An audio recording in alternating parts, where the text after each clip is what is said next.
Mais uma vez, Senhor, nós nos prostramos diante do Teu trono de graça, clamando pelo Teu poder, pela glória do terceiro anjo.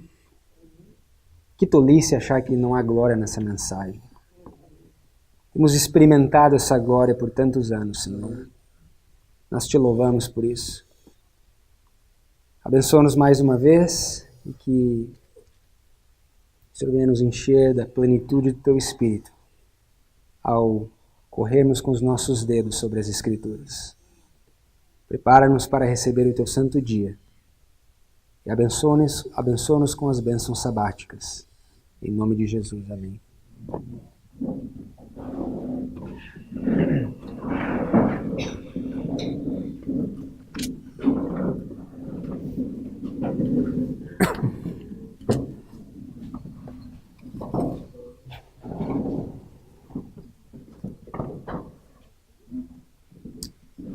Você pode se perguntar, mas ok, parece que faz sentido que Joel estivesse falando sobre essa mensagem profetizada por Joel tanto tempo atrás, essa mensagem de destruição que esses insetos iriam destruir com o trigo, o mosto e o azeite. Mas Joel escreveu para o tempo dele. Nós temos que saber o contexto. Isso ok. Então eu quero mostrar para vocês o contexto que Joel estava escrevendo. Na apostila de vocês,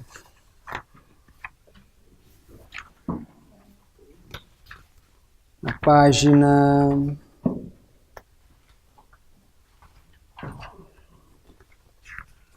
45.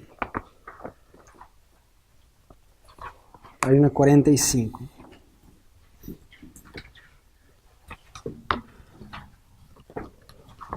O último parágrafo diz assim: o dia 19 de maio de 1780, na história, ou figura na história, como o dia escuro. Desde o tempo de Moisés, nenhum período de trevas de igual densidade, extensão e duração já se registrou. A descrição desse acontecimento, como a de uma testemunha ocular, não é senão um eco das palavras do Senhor registradas pelo profeta Joel, 2500 anos antes de seu cumprimento. O sol se converterá em trevas e a lua em sangue, antes que venha o grande e terrível dia do Senhor. O que isso tem a ver com o que nós estamos aprendendo?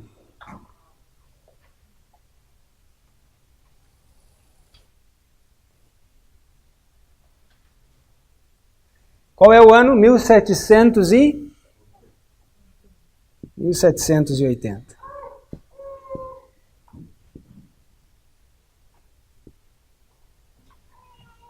Ela diz que nesse ano houve um fenômeno conhecido como dia escuro e que Joel profetizou sobre esse dia. Quantos anos atrás? 2500 anos atrás. Ou 2500 anos antes desse acontecimento ocorrer no ano de 1780. Eu quero que vocês me ajudem aqui a fazer essa conta. Vai dar um número negativo porque nós estamos voltando na história. Quanto que dá 1780 menos 2500?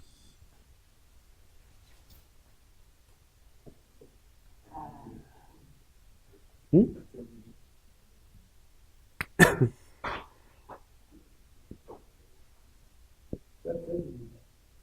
720.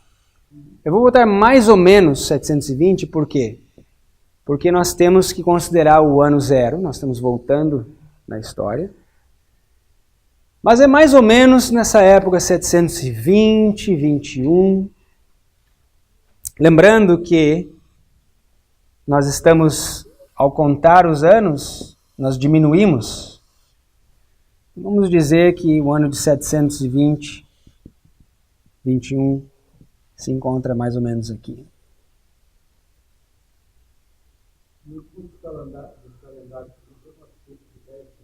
Pois é, a gente não está muito preocupado com a precisão exata dessa data. O que nós estamos preocupados é saber o contexto em que Joel viveu. O que acontece um pouco antes, em 723?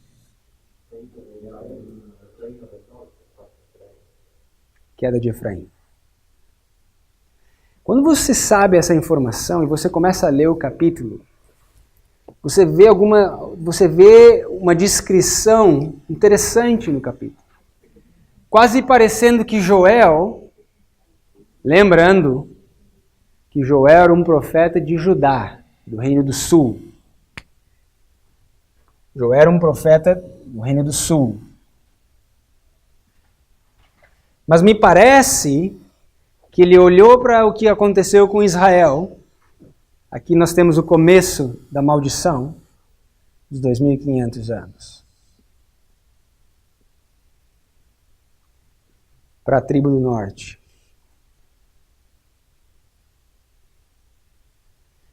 Me parece que ele olhou a situação de Israel e agora ele traz a mensagem para Judá. Lembra daquela mensagem que era para vocês falarem de geração em geração? Os pais falar para os filhos para os vossos filhos, e assim? Pois é. Mensagem que foi esquecida. Se vocês não se arrependerem, e por isso que o livro fala, é um chamado, veja o chamado aqui, por exemplo, se você vai no verso 12 do capítulo 2, convertei-vos a mim de todo o vosso coração, com jejum, choro, pranto, rasgai o vosso coração, não as vossas vestes, convertei-vos ao Senhor, porque Ele é misericordioso, compassivo, tardio em irar-se, grande em benignidade. A minha pergunta é, se eles tivessem feito isso, será que Deus teria destruído Judá? Não. Ou teria levado Manassés em cativeiro? Então, são profecias condicionais. Israel foi infiel, Judá foi infiel. E eles escolheram a mesma coisa. A Bíblia ainda diz que Judá fez pior que Israel. Então veja que Joel estava vivendo dentro desse contexto. Para reforçar ainda mais a ideia de que essa mensagem ela está relacionada com a vinda do Rei do Norte. E é o Rei do Norte, irmãos, que ainda hoje causa destruição dentro da igreja. Porém, há uma promessa no livro de Joel. Nós vamos trabalhar essa promessa. Existe uma promessa de restauração. Deus faria algo que seria contrário à natureza. Deus enviaria a chuva temporã e serôdia no primeiro mês. Algo contrário. E ali a Bíblia diz que se encheria de trigo, a terra se encheria de trigo, mosto e azeite. Então existe uma promessa de restauração. Deus não vai deixar a sua igreja perecer. E nós temos visto essa promessa de se desenrolar diante dos nossos próprios olhos. Agora, o que representa esse vinho, esse trigo, essa semente, né? Esse trigo, esse azeite? Eu queria trabalhar com vocês esses conceitos nessa hora. Eu queria que vocês fossem comigo no livro de Mateus, capítulo 13. Vamos começar a lidar com o trigo.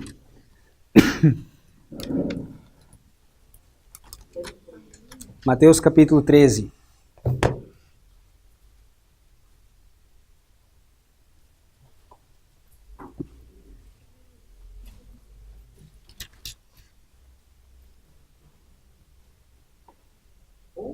Mateus capítulo 13, verso começando no verso 3. Falou-lhe de muitas coisas por parábolas, dizendo, eis que o semeador, verso 3. Eis que o semeador saiu a semear. E quando semeava, uma parte da semente caiu junto ao caminho, e vieram as aves e a comeram. Outra parte caiu em pedregais, onde não havia terra bastante, logo nasceu, porque não tinha terra funda, mas vindo o sol queimou-se e secou-se, porque não tinha raiz.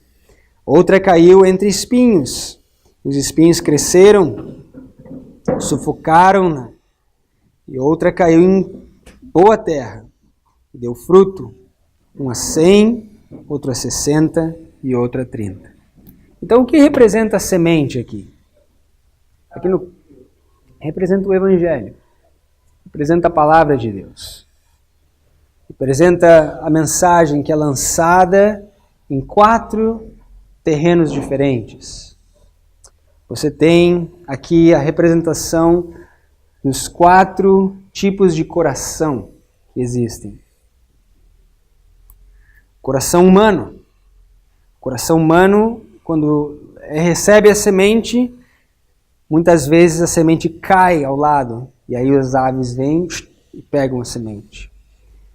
Talvez isso represente alguém que recebe a verdade, mas aí vai correndo para um líder ou correndo para um pastor e aquele pastor tira aquela semente daquele coração na mesma hora. Ou talvez a pessoa recebe o evangelho, mas um familiar tira a semente. Ou Satanás usa vários instrumentos para tirar essa semente, né, que foi lançada. Nós temos a segunda condição é aquela condição que a Bíblia chama de pedregal. Uma condição onde não há terra profunda. Lucas, falando sobre a mesma condição, no capítulo 8, diz que não existe umidade nesse terreno. É um terreno que falta chuva, falta umidade. E aí a planta cresce.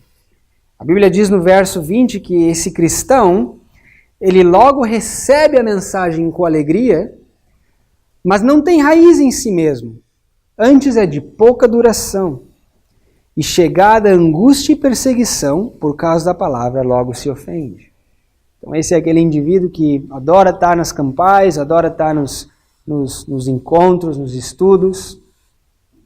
Mas a Bíblia descreve esse indivíduo como um indivíduo que não tem raiz em si mesmo.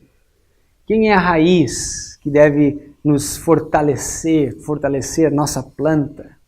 A raiz de Jessé, né? Cristo em nós, a esperança da glória. Esses indivíduos não têm uma experiência pessoal com Cristo, e aí quando vem a perseguição, quando vem a angústia, quando vem o primeiro teste, eles se ofendem e se mandam, se ofendem e saem. O interessante é que Jesus compara essa perseguição e essa tribulação com o sol. Diz a Bíblia que quando o sol aparece, ele queima a planta. O sol da perseguição, o decreto dominical, o dia do sol, Sunday Law, talvez seja uma ilustração da experiência desse ouvinte pedregoso ou com um terreno de pedras, cheio de pedras. O terceiro é aquele que tem os espinhos que acabam sufocando a planta, né? Os afazeres da vida, o trabalho, né? As preocupações, deixam com que esses espinhos sufoquem a planta e a planta não consegue crescer. E muitos de nós somos dessa forma também. Nós temos vontade de estudar, nós amamos a palavra de Deus, só que às vezes nos envolvemos tanto com as coisas do dia a dia, que aquela planta não consegue crescer, ela é sufocada. Você não vê um crescimento na sua vida cristã. Você vê uma experiência muitas vezes comparado à montanha-russa. Altos e baixos, altos e baixos. Não há uma experiência constante e avante de crescimento. Toda planta que não cresce, ela tem um problema. Você tem que tirar os espinhos, aparar os espinhos, você tem que abrir espaço, você tem que adubar aquela terra para que ela possa crescer. Assim é a vida cristã. Se você não fizer a sua parte, não espere que Deus vai superar esse problema dando uma bênção especial. Não, nós temos que fazer a nossa parte. E Ele vai fazer a sua parte também. É uma cooperação. É a união entre o divino e o humano. E aí o quarto solo é aquela terra boa, aquela terra fértil que produz, que dá, né, o seu fruto a 100, outro a 60, outro a 30. Então a semente é o evangelho. A semente não é a condição do nosso coração. Não é como nós recebemos a verdade. Então não importa o que eu acho, o que eu penso, o que importa é o que Deus pensa, é o que Deus acha, é o que está escrito nas Escrituras. Nós temos que buscar compreender a mensagem de acordo com o que foi revelado para nós. É claro, o inimigo de Deus sabe disso e tem destruído a Escritura Sagrada, tem destruído as Bíblias, inundando o mercado com essas novas versões, tem destruído a palavra de Deus. Haveria uma fome na terra, de acordo com o livro de Amós, não fome de pão, nem sede de água, mas fome e sede de ouvir as palavras do Senhor. Então nós temos que lutar pela fé que foi um dia entregue aos santos, ser zelosos pela verdade, defender os nossos fundamentos, as nossas colunas. Nós temos que ser os defensores, assim como Neemias, lembra? Neemias estava com uma mão construindo, reparando as roturas no muro, e a outra mão com a espada na mão e com o escudo. Então é mais ou menos essa situação que nós nos encontramos hoje. Então essa é a semente, de uma forma bem resumida, representando o trigo. Mas fala também do mosto. O mosto, a uva, fruto. Ok? Abram comigo em Isaías, capítulo 5.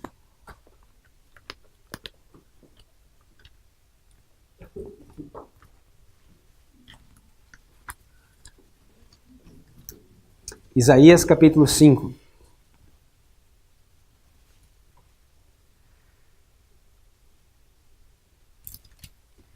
Nós vamos começar lendo no verso 1.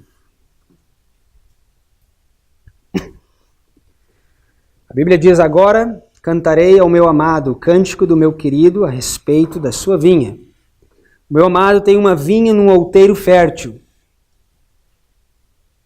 Cercou-a, limpando-a das pedras, plantou-a de excelentes vides. Edificou no meio dela uma torre, também construiu nela um lagar, esperava que desse uvas boas, porém deu uvas bravas.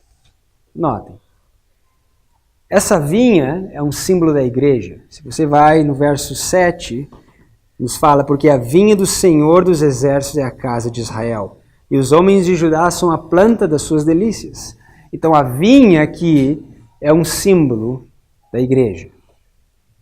Veja que Deus fez toda a preparação necessária. Removeu os espinhos, removeu as pedras, adubou o solo. Tudo o que ele podia fazer, ele fez. Veja no verso 4. Que mais se podia fazer a minha vinha que eu não tenha feito? Porque esperando que eu desse uvas boas, veio a dar uvas bravas. Então, tudo que Deus pôde fazer, Ele fez. Mas ainda assim, a Bíblia diz que Deus esperava que nós dessemos uvas doces. Mas nós acabamos dando uvas bravas. Essas palavras bravas, ela tem um sentido e uma conotação de venenosa. Uma uva venenosa, amarga, azeda, que vai causar dor de barriga. Algo que vai contaminar o teu sistema. A pergunta que eu faço é: como que a semente é lançada e você prepara toda a terra e de repente a árvore nasce e agora, ao invés de dar uvas boas, você espera dar uvas boas, nós viemos então e damos uvas bravas. O que aconteceu? Qual foi o problema nesse processo? Porque notem que Mateus 13 também fala de um inimigo que vai e semeia o joio no meio do trigo. Então, algo aconteceu nessa vinha que, ao invés de dar uvas boas, deu uvas bravas. Eu queria sugerir para vocês que o livro de Jeremias nos dá uma pista. Jeremias capítulo 2, abram comigo lá. Jeremias capítulo 2.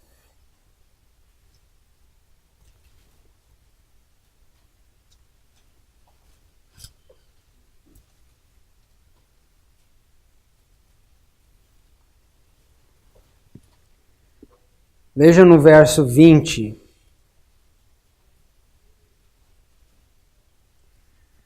A Bíblia diz, Jeremias capítulo 2, verso 20.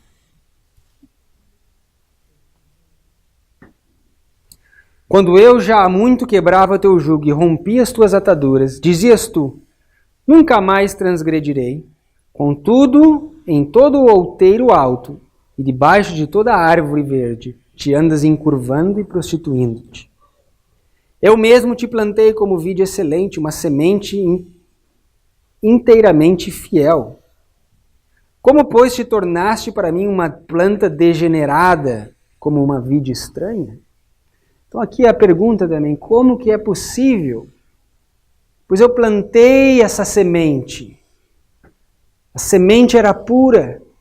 Esperava que desse um fruto agradável, mas veio dar um fruto amargo. Eu acredito que a resposta está no verso 20. Veja que Israel, ele prometeu que nunca mais transgrediria, contudo, o que ele fazia? Andava em todo o monte alto, debaixo de toda árvore verde, se encurvando e se prostituindo. Se prostituindo diante de toda a árvore verde. Quantos aqui já ouviram falar de enxerto? Enxerto. Quantos já experimentaram um fruto de enxerto? Eu me lembro, há uns anos atrás, eu era solteiro, nós morávamos aqui em Florianópolis, e nós plantamos uma fruta de enxerto. Era um maracujá, e o maracujá tinha gosto de mamão. Literalmente, o maracujá tinha gosto de mamão. Era um maracujá, parecia um maracujá, com as sementes todas, você abria o maracujá, a flor era do maracujá, tudo era do maracujá, você abria, quando você comia, você tinha gosto de mamão. Por quê? Por causa do enxerto. O cruzamento genético entre as duas espécies. Eu queria sugerir para vocês que o que aconteceu com Israel foi que porque eles se curvaram tanto e se prostituíram tanto com essas outras plantas, acabou havendo uma mistura. E a uva que era para ser doce veio a ser amarga. Abra comigo no livro de Gênesis, capítulo 49. O que é a uva? O que é o vinho? O que isso está simbolizando? Talvez várias coisas, mas eu queria mostrar para vocês pelo menos uma. Gênesis capítulo 49. Verso 10. O cetro não se arredará de Judá. Capítulo 49, Gênesis 49, verso 10. O cetro não se arredará de Judá, nem o legislador dentre os seus pés, até que venha Siló, e a ele se congregarão os povos. Ele amarrará o seu jumentinho à vide, e o filho de a sua jumenta à cepa mais excelente. Ele lavará a sua roupa no vinho, e a sua capa no sangue de uvas. Então o vinho é um símbolo do sangue. Do sangue de quem? Do sangue de Siló, do sangue de Jesus, do legislador de Israel. Veja comigo em Apocalipse capítulo 7.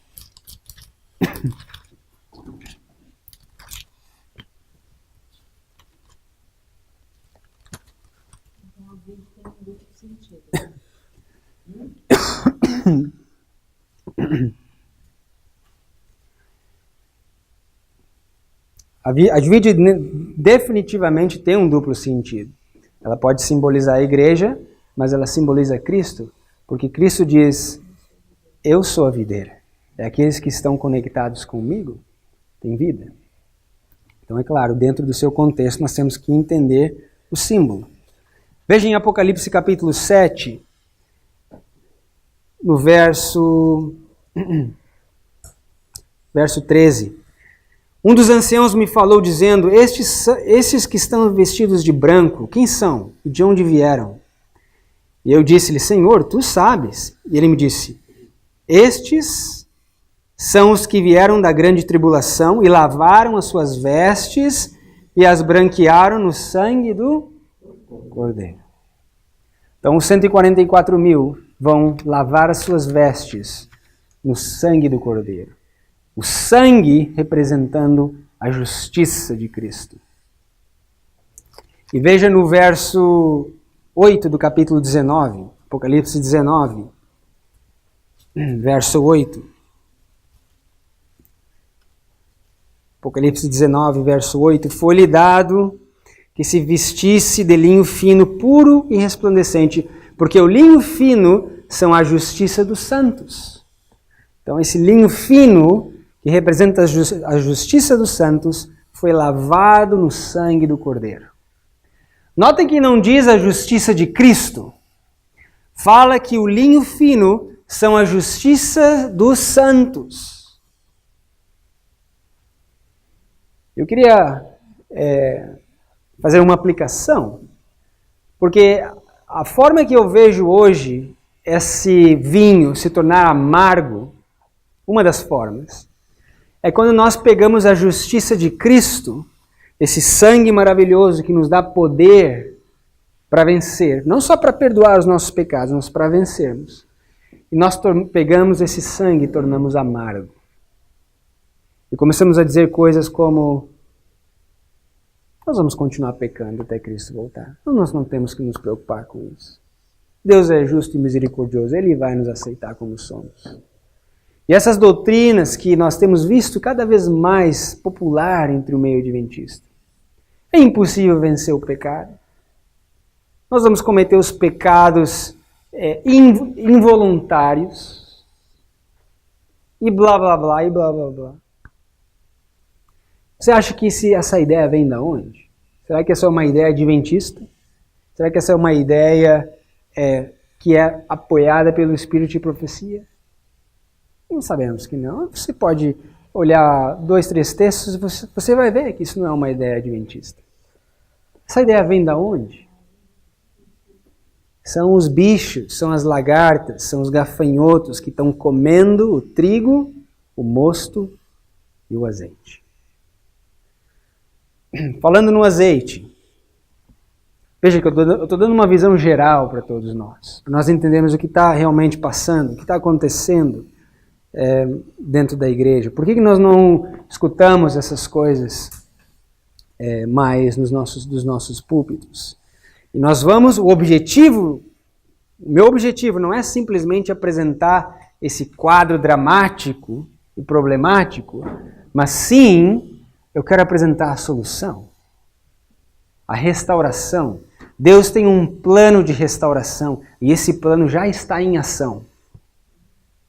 Esse trem já está em movimento.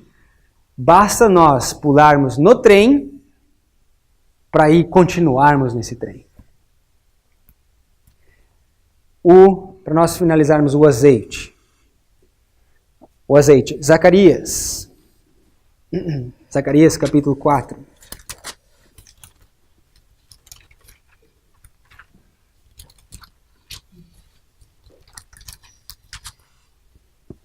Zacarias capítulo 4, verso 12, verso 11. O verso 12. Zacarias 4, desculpa, verso 12. Desculpa para que eles estão escrevendo com caneta.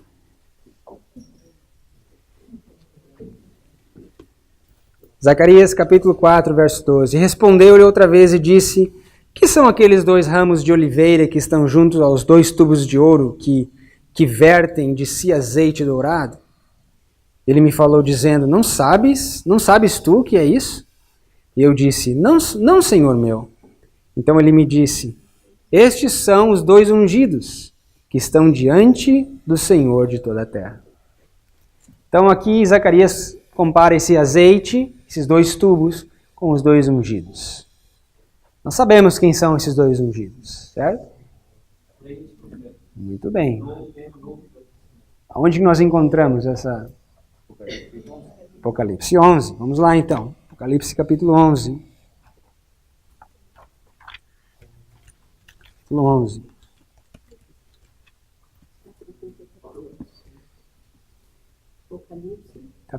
Apocalipse capítulo 11. Então aqui a Bíblia ela é específica, porque aqui nós encontramos 2 indivíduos. Veja só, no verso, capítulo 11, no verso... verso 3, vamos começar no verso 3, ok? E darei poder às minhas 2, o quê? Testemunhas. Veja que Zacarias fala dessas 2 testemunhas. Profetizarão 1260 dias vestidas de saco.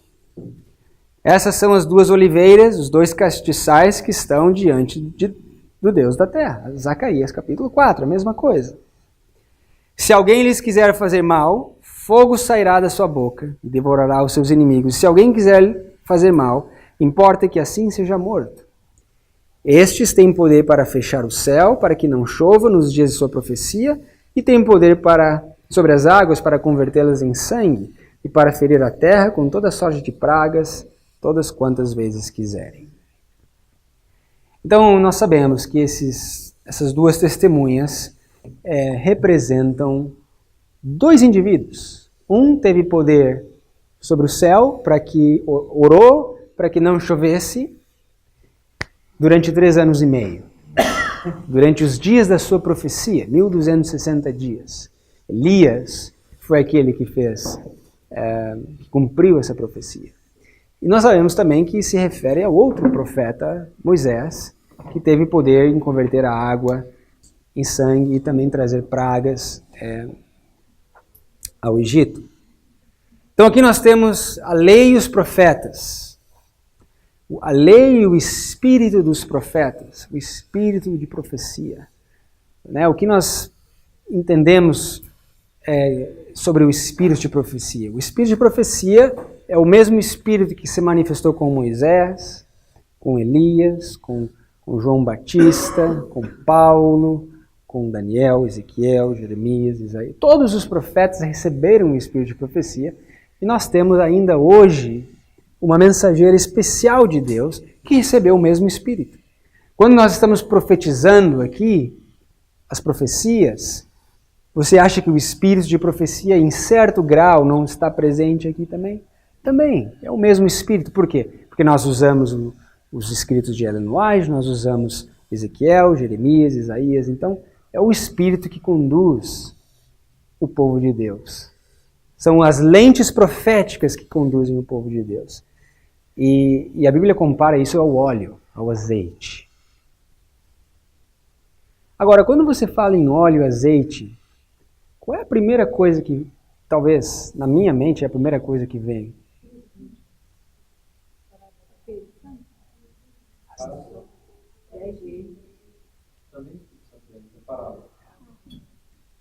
Exatamente, o Espírito Santo, mas uma das histórias que vem direto na mente é a parábola das 10 virgens. Abra comigo em Mateus 25.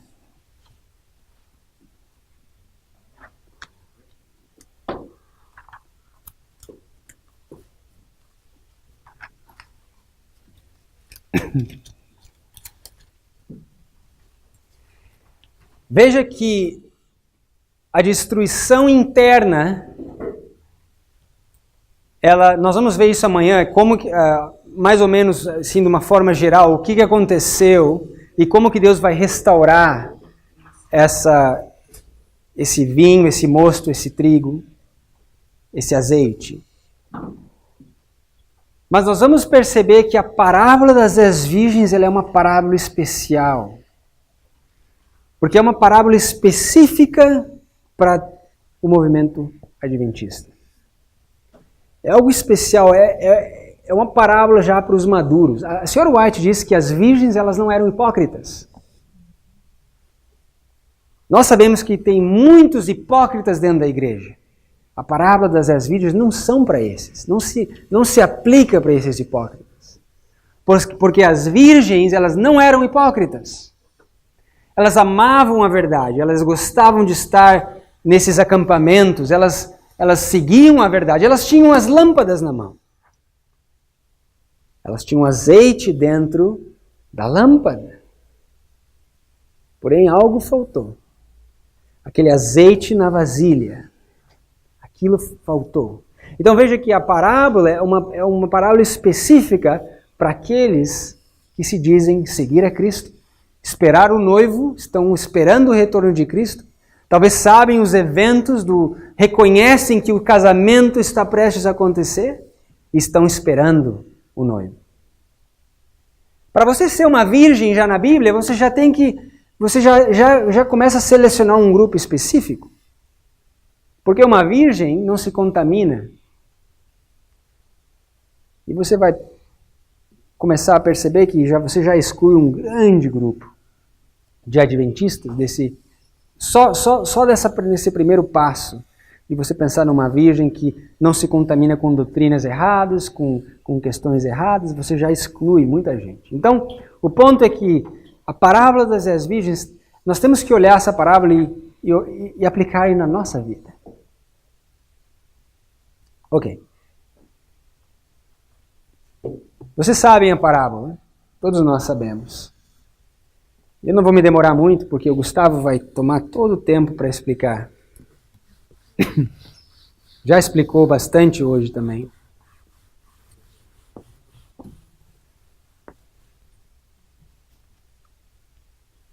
Mas a Bíblia diz que haviam 10 virgens, e elas estavam esperando o noivo. E houve uma tardança, um tempo de tardança. Um tempo que talvez elas não esperavam. E a Bíblia diz que todas elas adormeceram. Elas adormeceram. Mas chegou um momento, à meia-noite, houve um clamor, houve um grito. E nesse clamor, à meia-noite, elas se acordaram. E aí começa um problema, porque umas tinham um azeite numa vasilha. A lâmpada continuava queimando, mas o azeite já estava acabando, então elas tiveram que usar aquele azeite extra na lâmpada. Mas aquelas que não tinham azeite disseram, nos vende o azeite, nós pagamos pelo azeite. Só que já não dava para compartilhar, senão elas iam ficar sem. O que elas dizem? Vão até a cidade e comprem vocês mesmos. Só que à meia-noite, será que tem alguma loja aberta? Estava tudo fechado. Tudo fechado. Então minha pergunta para vocês é, saindo um pouco do assunto, a porta que fechou nas virgens, fechou quando o noivo chegou e bateu a porta?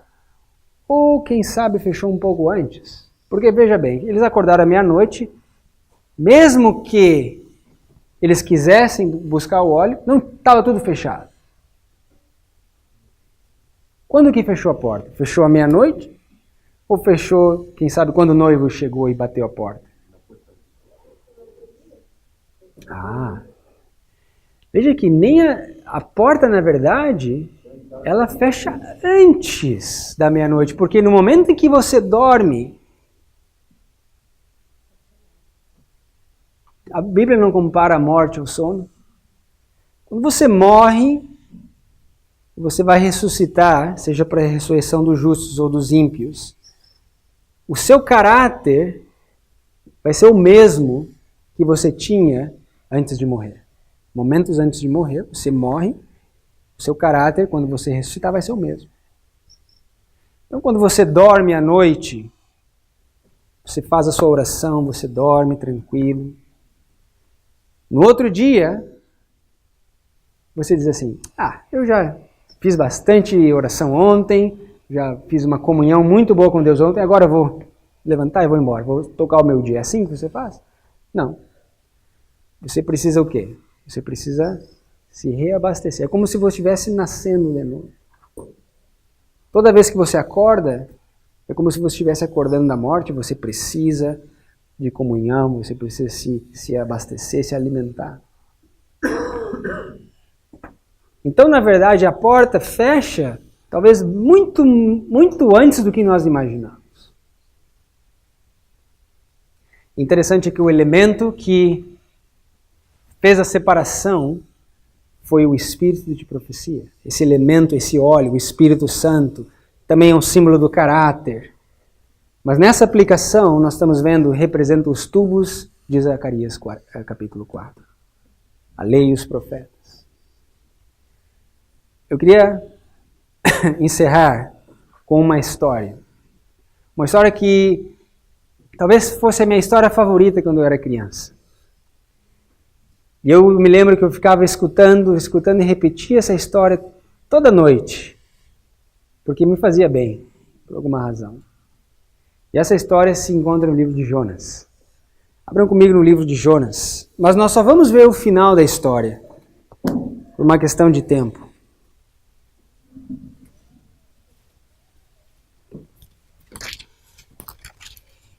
Jonas, capítulo 4. Nós vamos aprender, pela graça de Deus, amanhã, sobre a meia-noite, sobre o clamor da meia-noite, sobre a experiência das 10 virgens e sobre o que isso representa para nós hoje. Nós vamos conectar essa experiência com o que nós aprendemos em Daniel capítulo 11. Nós vamos ver que existe um clamor, existe uma meia-noite, na história milerita e também na nossa história. Mas agora, em Jonas capítulo 4, aqui eu acho que existe uma ilustração muito interessante sobre essa destruição interna das verdades presentes dentro da igreja. O trigo, o mosto e o azeite. O ouro provado no fogo, as vestimentas brancas e o colírio. Aquilo que nós precisamos para deixarmos a nossa condição laodiceana e nos tornarmos então a igreja de Éfeso, como nós temos aprendido. Voltarmos à experiência de Filadélfia, a experiência que os meleritas tiveram. Jonas capítulo 4, verso 1. A Bíblia diz, mas isso desagradou extremamente a Jonas e ele ficou irado. O que desagradou a Jonas e por que ele ficou irado? Vejam, Jonas tinha uma mensagem profética baseado em 40 dias. Uma mensagem baseada em dias, dizendo que em 40 dias a porta da graça iria fechar. E ele foi e proclamou essa mensagem, foi fiel à proclamação. Só que a Bíblia diz que ele voltou e se desagradou extremamente e ficou irado. Por quê que ele se desagradou? O povo ouviu e se converteu. O povo ninivita ouviu, os maiores inimigos da igreja, os maiores inimigos do povo de Israel começaram a dar ouvido à mensagem. Por alguma razão ele não gostava dos ninivitas, ele não gostou, sabendo que Deus é misericordioso e compassivo, ele ficou irado. E orou ao Senhor e disse: Ah, Senhor, não foi esta a minha palavra, estando eu ainda na minha terra? Por isso é que eu me preveni, fugindo para Tarsis, pois sabia que és Deus compassivo e misericordioso, longânimo e grande em benignidade, e que te arrependes do mal. Peço-te, pois, Senhor, tira minha vida, porque melhor é morrer do que viver. Veja que já começou a entrar pensamentos suicidas na mente de Jonas. Tamanha ira que ele tinha. E o Senhor disse: faz bem que assim te ires. Então Jonas saiu da cidade, sentou-se ao oriente dessa cidade, e ali fez uma cabana. Sentou-se debaixo dela, à sombra, até ver o que aconteceria à cidade. E fez o Senhor Deus nascer uma aboboreira. Ela subiu por cima de Jonas para que fizesse sombra sobre sua cabeça, a fim de o livrar do seu enfado. E Jonas se alegrou em extremo por causa da aboboreira. Isso me parece interessante porque os mileritas também pregaram uma mensagem de tempo. E a profecia que eles pregaram não aconteceu. Eles se desapontaram também. Eles se decepcionaram. Porque não aconteceu como eles predisseram. E com Jonas foi a mesma coisa. E agora Jonas, ele senta e espera para ver o que ia acontecer. E Deus faz crescer uma aboboreira. Essa aboboreira, em português, é uma planta de porongo. Sabe o que é porongo? Aquilo que faz a cuia do chimarrão, né? A cabaça do berimbau. E essa planta, a folha dessa planta, ela causa náusea, causa enjoo. Se você olha na concordância, a palavra aboboreira significa uma planta que causa náusea, enjoo. Dá vontade de vomitar. E essa aboboreira serviu de estrutura para a cabeça de Jonas. Serviu de abrigo para Jonas. E essa aboboreira, eu entendo ser um símbolo da igreja. A igreja de Laodiceia, que a Bíblia diz que Cristo está a ponto de vomitar da própria boca. E essa igreja serve de estrutura, e serviu de estrutura, uma organização de estrutura para Jonas. Assim como para o povo adventista, os pioneiros adventistas. Tiveram que se organizar, tiveram que entrar embaixo da estrutura.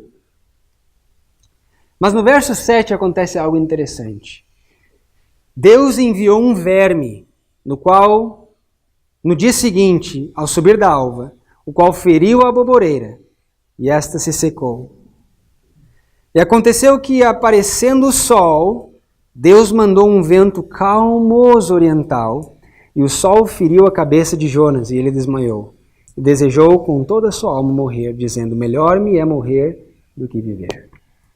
O que acontece? Deus envia um verme. Que verme? Moisés fala do bicho, fala do gafanhoto. Joel fala do pulgão, fala da lacusta. São vermes que vêm e comem a planta. E ao comer essa planta, a Bíblia diz que a planta se seca. Quando o sol nasce, a planta seca, já não serve mais de estrutura para Jonas. E Jonas ficou indignado e preocupado com aquela planta, muito mais do que com os ninivitas. E assim acaba a história. Veja,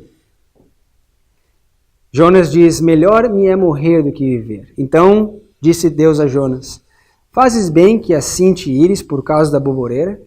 E ele disse: faço bem que me revolte até a morte. Disse o Senhor: tiveste tu compaixão da aboboreira, na qual não trabalhaste nem fizeste crescer, que numa noite nasceu e numa noite pereceu. E não hei de eu ter compaixão da grande cidade de Nínive, em quem estão mais de 120.000 pessoas que não sabem discernir entre sua mão direita e a sua mão esquerda, e também muitos animais. Não sei se o Gustavo trabalhou o número 120 ainda, mas ele vai trabalhar o número 120 conosco amanhã. Mas muitas vezes eu penso que a experiência de Jonas talvez, muitas vezes é a nossa experiência. Preocupados com a boboreira, preocupados com a organização, com a conferência, com a estrutura, com toda essa pompa que se criou. E muitas vezes nós deixamos de estudar, deixamos de aceitar certas mensagens, porque o pastor, porque a conferência, porque isso e porque aquilo. Mas aquela aboboreira ela deixou de existir.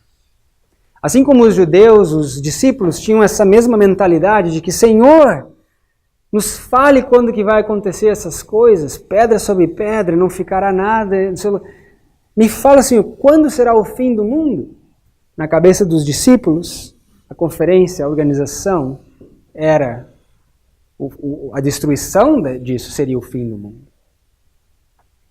Mas, irmãos, eu quero dizer para vocês, Deus está no processo de levantar a igreja triunfante.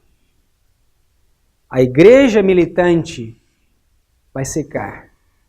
A igreja militante vai ficar de lado. O bicho vai comer. Existem exemplos e exemplos e exemplos na Bíblia. Você olha no livro de Jó, você vê os filhos de Jó comendo e bebendo embaixo da casa, de repente vem um tufão e derruba a estrutura. Você vê na época de Cristo, você vê tantos exemplos onde a estrutura não aguenta, a estrutura cai. E nós sabemos quando o decreto sair, a estrutura não vai aguentar. Deus está a ponto de erguer a igreja triunfante. E nós, oxalá nós, tenhamos o desejo de fazer parte dessa igreja. Eu queria encerrar com o seguinte pensamento. Em português não funciona porque as Bíblias, a tradução não é muito boa. Mas no livro em inglês, no livro de 2 Crônicas, capítulo, se eu não me engano, capítulo 25, você encontra que Deus criou storehouses, depósitos, onde Ele armazena o trigo, o mosto e o azeite.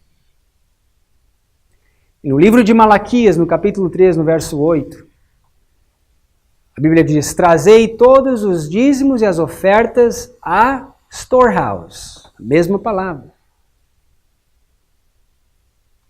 Aonde que é o storehouse? Aonde que é o depósito? É onde você encontra o vinho, o trigo e o azeite.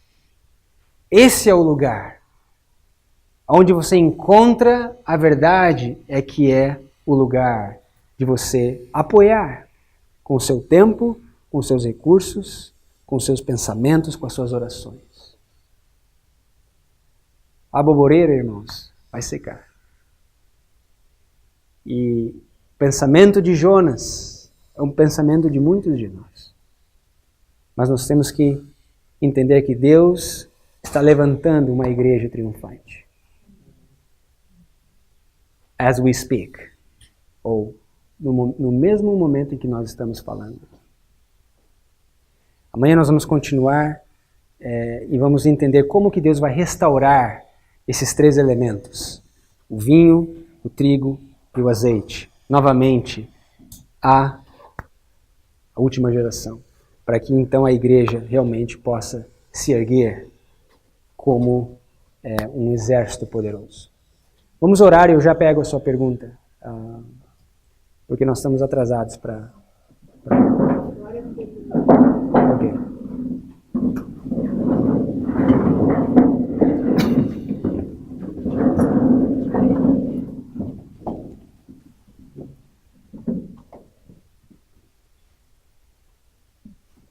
São solenes, Senhor, essas mensagens que temos escutado nesses últimos dias. Muitas vezes causam perplexidade e nos tiram da nossa posição de conforto. porque muitas vezes existem mudanças que nós precisamos fazer. Por isso, eu oro que todo o poder disponível no céu e na terra seja dado ao teu povo, para que através da graça maravilhosa de Cristo, nós possamos compreender e praticar aquilo que nós cremos. Ajuda-nos a restaurar essas verdades na nossa vida, a internalizar o conhecimento, a receber a semente do Evangelho, receber o trigo, receber o mosto, o vinho e o azeite, e fazer disso uma experiência pessoal, para que no momento em que precisarmos desse azeite, tenhamos nas nossas vasilhas, para que também possamos ensinar a outras pessoas sobre a verdade presente e sobre o tempo que vivemos e a obra de preparo. Abençoa-nos ao entrarmos nas horas sagradas logo mais. Abençoe o alimento que vamos compartilhar e receber agora, que possamos fazê-lo na certeza de que o Senhor já abençoou, pois sabemos que toda boa dádiva vem dos céus, descendo do Pai das luzes. Que possamos comer e beber para a tua glória. Leva-nos em segurança e nos traga novamente amanhã no tempo determinado. Em nome de Jesus. Amém.